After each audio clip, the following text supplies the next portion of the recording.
میری طرف سے تعبیر ٹی وی کے سبھی معزز ناظرین اور سامعین کی خدمت میں السلام علیکم۔ دوستو، سب سے پہلے میں اپنے ان تمام 5 لاکھ سے زائد محترم دوستوں کا دل سے شکریہ ادا کرتا ہوں جنہوں نے تعبیر ٹی وی کو پسند کیا اور ہمارے ساتھ جڑے رہ کر ہمیں اپنی محبت اور آگے بڑھنے کا حوصلہ دیا۔ یہ سب آپ دوستوں کی محبت اور تعاون ہی ہے جس سے ہم اپنی منزل کی طرف رواں دواں ہیں۔ ایک بار پھر تعبیر ٹی وی کی جانب سے سبھی سبسکرائبر، ناظرین اور سامعین کا دل کی گہرائیوں سے شکریہ اور محبتوں بھرا سلام۔ ناظرین محترم، ہمارے آج کے سفر کی منزل ہے عراق کے شہر بغداد کی۔ بغداد عراق کا دارالحکومت اور قاہرہ اور سعودی عرب کی دارالحکومت ریاض کے بعد عرب دنیا کا تیسرا بڑا شہر ہے۔ دریائے دجلہ کے کنارے واقع یہ شہر 8ویں صدی عیسوی میں قائم ہوا تھا اور اسی شہر کو خلافت عباسیہ کا دارالحکومت ہونے کا اعزاز بھی حاصل ہے۔ یہ شہر اپنے آغاز کے کچھ ہی عرصے بعد اسلامی دنیا کا ثقافتی، تجارتی اور فکری حیثیت اختیار کر گیا تھا۔ بغداد نے سینٹر آف لرننگ کے نام سے بھی پوری دنیا میں شہرت حاصل کی تھی۔ بغداد اسلام کے سنہری دور عہد عباسی میں دنیا سب سے بڑا شہر شمار ہوتا تھا۔ اس وقت اس شہر کی آبادی 10 لاکھ سے زیادہ تھی، لیکن اس شہر کو 1258 میں منگول جنگجو ہلاکو نے تباہ کر دیا تھا، اور اس کے علاوہ بار بار طاعون کی بیماری نے بھی اس شہر کو اپنی لپیٹ میں لیے رکھا۔ 1932 میں عراق کی آزادی کے بعد اس شہر کو دوبارہ جدید طرز پر آباد کرنے کی کوشش کی گئی۔ ایک اندازے کے مطابق اس وقت اس شہر کی آبادی 60 سے 70 لاکھ کے قریب ہے۔ عراق پر حملے نے اس شہر اور اس کی تاریخی اہمیت کو بہت بڑا نقصان پہنچایا تھا۔ 2018 میں بغداد کو لوگوں کی بہت کم آمد اور معیار زندگی کے لحاظ سے بات قرار دیا گیا تھا۔ مزید آگے بڑھنے سے پہلے میری تمام نئے آنے والے دوستوں سے مؤدبانہ گزارش ہے کہ سب سے پہلے ہمارے چینل تعبیر ٹی وی کو سبسکرائب کر کے بیل بٹن کو پریس کر دیں کہ ہماری طرف سے اپلوڈ کی جانے والی ہر نئی ویڈیو کا پیغام آپ کو پہنچتا رہے۔ دوستو، بغداد کا کل رقبہ 672 مربع کلومیٹر ہے اور حالیہ تحقیق میں کیے گئے اندازوں کے مطابق اس شہر کی کل آبادی 71,44,000 نفوس پر مشتمل ہے، اور یہ شہر آبادی کے لحاظ سے عراق کا سب سے بڑا شہر اور دارالحکومت ہونے کا اعزاز بھی رکھتا ہے۔ کچھ تاریخی حوالوں سے پتہ چلتا ہے کہ بغداد کا نام اسلام کی آمد سے پہلے کا ہے اور اس کا مطلب خدا کی عطا ہے، یعنی خدا کی دی ہوئی چیز۔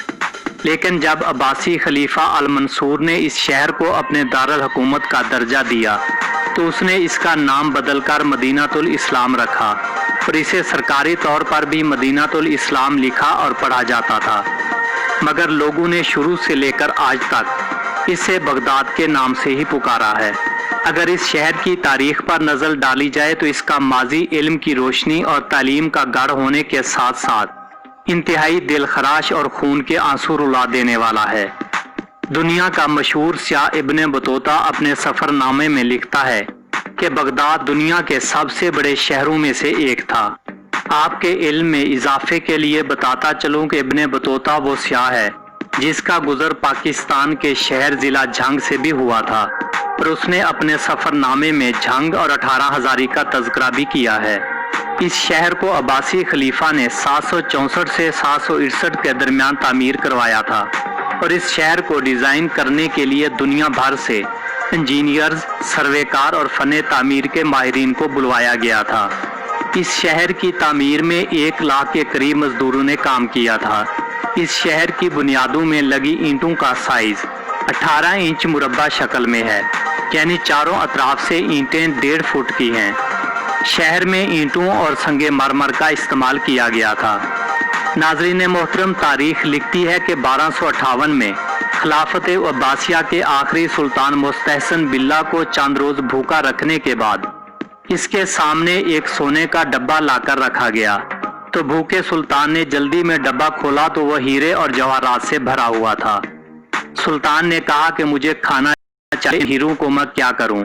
تو ہلاکو خان نے چند تاریخی الفاظ کہے کہ اگر تو ان ہیرے جواہرات سے اپنے جوانوں کے لیے تلواریں اور تیر بنا لیتا تو آج میں دریا عبور کرنے کی ہمت نہ کر سکتا۔ تب مستحسن باللہ نے جواب دیا خدا کی یہی مرضی تھی۔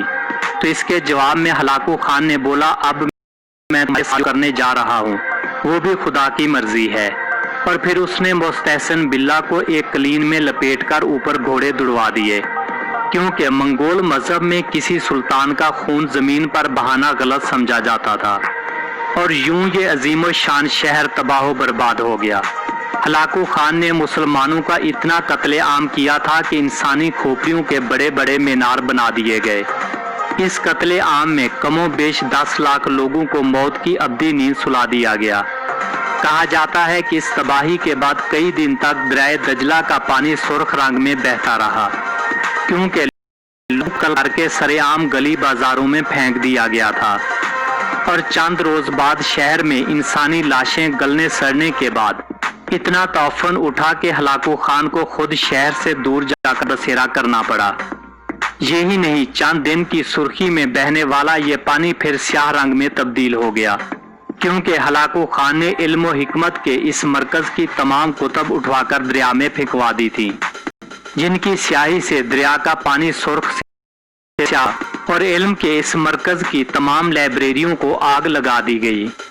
ناظرین محترم، آپ کو یہ جان کر حیرت ہوگی کہ آج یورپ کے سائنسدان کائنات کے جن رازوں کا پردہ اٹھانے کے دعوے کرتے ہیں، ان رازوں کو آج سے کئی 100 سال پہلے مسلمانوں نے کھوج لیا تھا۔ الجبرا، الگوریدم اور کیمیا کا علم اسی بغداد شہر کی دین ہے۔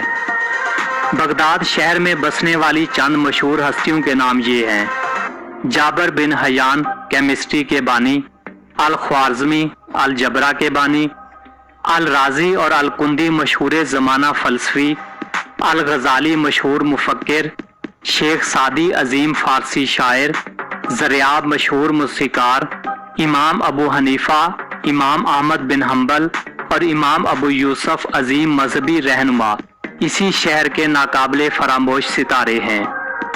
بغداد کا قومی میوزیم تاریخی نوادرات کا مرکز تھا، جسے 2003 کے امریکی حملے کے بعد تباہ کر دیا گیا۔ اس میں موجود نیشنل لائبریری پر صدام حسین کے حکم پر تباہ کر دیا گیا تھا، متنام بیبی اسٹریٹ۔ بغداد کی الرشید اسٹریٹ میں واقع یہ کتب فروخت کرنے کا سب سے بڑا اور تاریخی مرکز ہے۔ یہاں سے نہ صرف بغداد و عراق بلکہ پوری دنیا کے کتب کا شوق رکھنے والے اپنے شوق کو پورا کرنے کے لیے کتابوں کی خریداری کرتے ہیں۔ بغداد زو، زولوجیکل پارک مشرق وسطی میں سب سے بڑا زو ہوا کرتا تھا۔ 2003 کے حملے کے صرف 8 دنوں کے اندر زو میں موجود 650 جانوروں میں سے 620 جانوروں کو ہلاک کر دیا گیا۔ گرینڈ فیسٹیول سکوائر ایک مرکزی چوک ہے جہاں پر عراق کے شہداء کی یاد میں مختلف تقریبات منعقد کی جاتی ہیں۔ الشہید مونومنٹ ایک ایسی یادگار ہے جو عراقی فوجیوں کی شہادت ایران عراق جنگ میں شہید ہونے والوں کی یاد میں تعمیر کی گئی ہے، جسے 1983 میں تعمیر کیا گیا تھا۔ مسجد القدیمین ایک ایسا مقام ہے جو بغداد کے مضافات میں واقع ہے۔ یہاں پر شیعہ امام محمد تقی اور امام موسیٰ کے مقبرے موجود ہیں، اور اس کے ساتھ ہی ایک ایسا حصہ ہے جو سنی امام ابو حنیفہ سے منسوب ہے۔ فردوس سکوائر ایک عوامی جگہ ہے جہاں پر سابق صدر صدام حسین کے مجسمے کو نصب کیا گیا تھا، اور 2003 میں اسے امریکی فوج نے گراتے ہوئے ٹی وی پر۔ بغداد میں سنی اور شیعہ علیحدہ علیحدہ علاقوں میں رہائش پذیر ہیں۔ 2003 سے پہلے تک کی کچھ رپورٹس کے مطابق شہر کی 20% آبادی ایسی تھی جو شیعہ اور سنی فرقہ کے مابین شادی کا نتیجہ تھی، اور اس آبادی کو سوشی کہا جاتا تھا۔ عراق پر امریکی حملے کے بعد سنی شیعہ فسادات کے بعد شہر کی زیادہ تر آبادی شیعہ لوگوں پر مبنی ہے۔ مستنصیریہ مدرسہ عباسی خلیفہ المستنصیریہ نے 1227 میں قائم کیا تھا۔ اس مدرسے کا نام 1963 میں تبدیل کر کے المستنصیریہ یونیورسٹی رکھ دیا گیا،